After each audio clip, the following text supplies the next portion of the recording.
Imagine this. You're at your own wedding anniversary. The music is soft, laughter fills the room, candles flicker, and glasses clink in celebration. But then, you notice something strange. Just as you raise your glass for a toast, you catch your sister-in-law slipping something inside. What do? Do you drink it? Do you call her out in front of everyone? Or do you stay silent and pretend nothing happened? Well, in that moment, I decided to do something else entirely.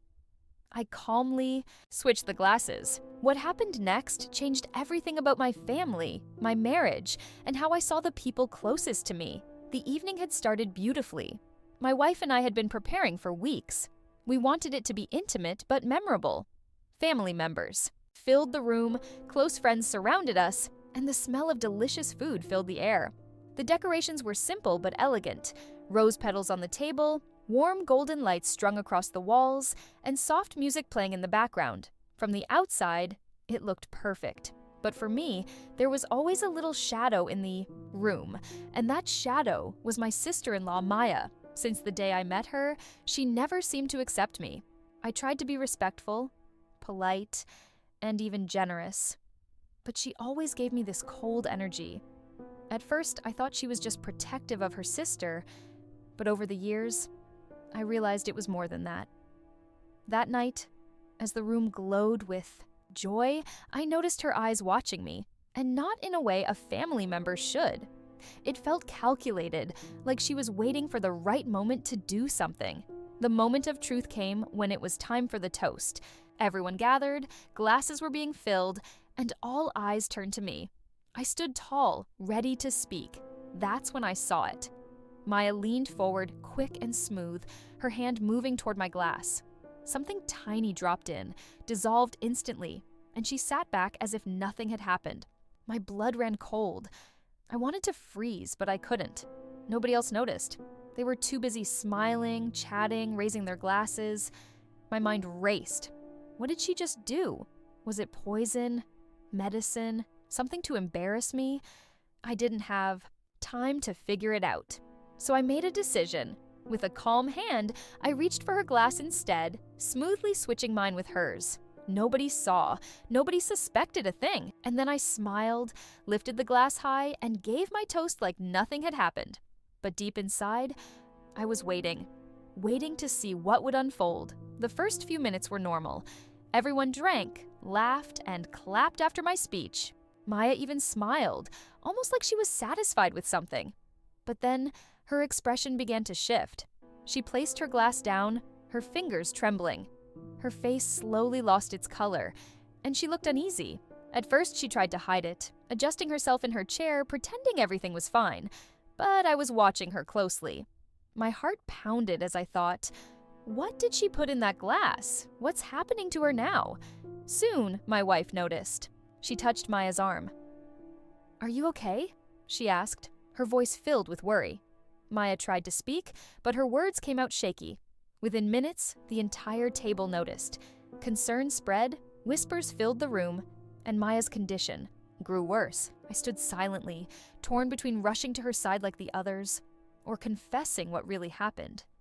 Inside, I was fighting a storm of emotions. Should I admit the truth right here, in front of everyone? Should I protect her, even though she clearly wanted to harm me? What if she actually poisoned the drink? If I stayed quiet, Maya might face the consequences of her own actions. But if I spoke, the family would be shattered, and my wife would be devastated. I looked at her, my wife, the love of my life. She was panicked, holding her sister, calling for help. My chest tightened. If I revealed the truth, my wife would know that her own sister tried to hurt me on the most important day of our marriage.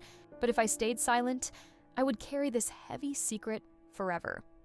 The room was chaos now. Someone shouted to call a doctor. Someone else rushed to get water. People were confused, scared, and desperate to help. Maya's breathing was shallow, her skin pale. My wife clung to her, tears welling in her eyes, begging her to hold on. And I stood there, the only person who truly knew why this was happening. Every second felt longer than the last. Family members looked around, trying to make sense of it. Some even suspected food poisoning. Others thought it was stress. No one imagined the truth, that Maya had poisoned me and ended up drinking it herself. Finally, I couldn't take it anymore. As people panicked, I stepped forward and said in a steady voice, "There's something you all need to know." The calm room fell silent. All eyes turned toward me. My wife looked up, her face filled with confusion and fear. I took a deep breath and explained what I had seen. How Maya slipped something into my glass, how I switched it without anyone noticing, and how she ended up drinking it herself. Gasps filled the room. Shock spread across every face. My wife's eyes widened, her tears turning into disbelief. The silence was deafening, broken only by Maya's faint groans. The revelation hit like a storm. My wife pulled away from me, staring as if she didn't know who to trust anymore. Family members shouted, accusing, demanding answers from Maya. Some couldn't believe it, others felt betrayed. The party that was meant to celebrate love had turned into a nightmare. When the paramedics arrived and took Maya to the hospital, the atmosphere remained heavy. My wife sat silently in the car, not speaking a single word. I tried to hold her hand, but she pulled away. She was caught between loyalty to her sister and love for me. The hospital confirmed what I already suspected. The substance wasn't deadly, but it was strong enough to make someone sick, weak, and disoriented. Maya admitted, after hours of silence, that she only wanted to embarrass me, to ruin the toast and the celebration. She never thought it would backfire. My wife broke down in tears when she heard this. She couldn't understand how her own sister could do something so cruel. For me, the truth was clear. Maya didn't just want to embarrass me.